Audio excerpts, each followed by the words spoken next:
All right, so Mr. Mark Carney wants to give us a GST rebate boost. Mark Carney introduced a new Canada Groceries and Essentials benefit, which increased the existing GST credit, the federal sales tax rebate for low and modest income Canadians by 25% over 5 years, and includes a one-time 50% top-up payment. So a family of four could see up to $1,890 in 2026 instead of the roughly $1,100 they currently receive. A single person could go from $540 to about $950 per year. Now, here's the thing. This is meant to offset the higher food prices and help families with essentials right now while longer-term strategies are developed. However, Mark Carney giving a rebate is a Band-Aid on a problem that we've seen in the past with previous government.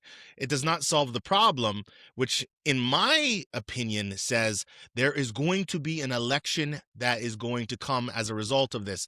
We see this time and time again as Canadians, where we say, hey, come on, government, let's get our own money. Let's give the Canadians back some of their own money that they've taxed, and let's wrap it up in a bow. But again, you could put lipstick on a cow, but it's still a cow. That's what's happening here. This is not a fix.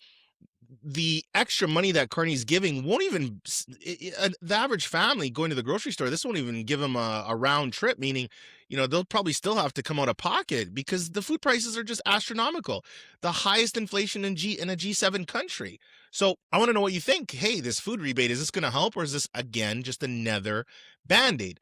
And so one thing I think, why it doesn't work, there's a couple things. Number one, cash transfer, not a price fixed.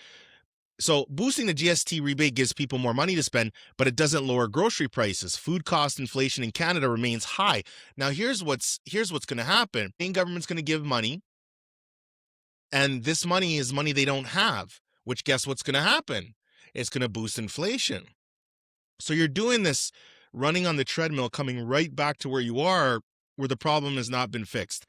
The fix for this issue is to get the food prices down as a whole. Otherwise, you're just going to have to get more money. That's not going to solve long term, right?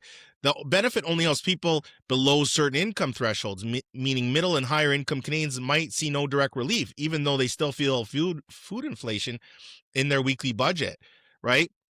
Temporary, modest. Even with the increase, the tool, extra money isn't enough to make a structural impact on affordability, especially when grocery prices have been rising for years due to global supply shocks, tariffs, and climate-related disruptions, right?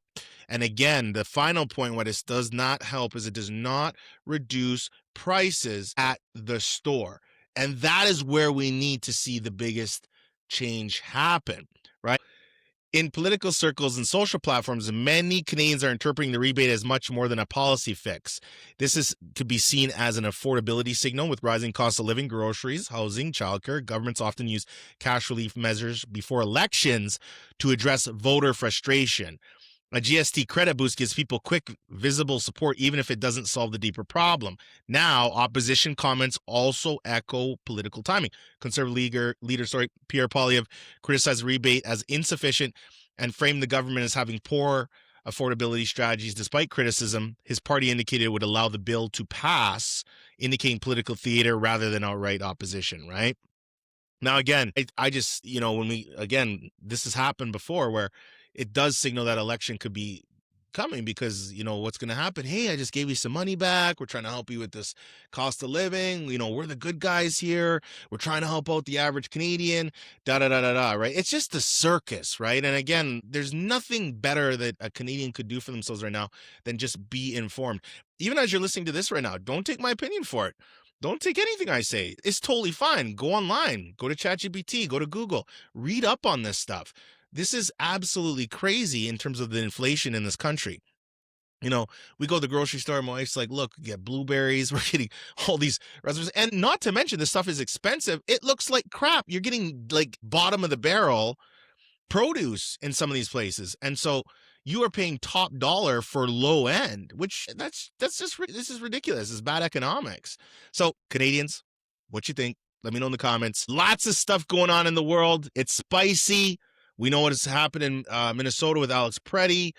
my gosh, prayers to his family. Canada and the US right now there is so much going on. There's so much going on in the world, and we're here to help you navigate and break that down a little bit. And very proud to be with you at the Ryan Holtz Show podcast, and we really appreciate you here.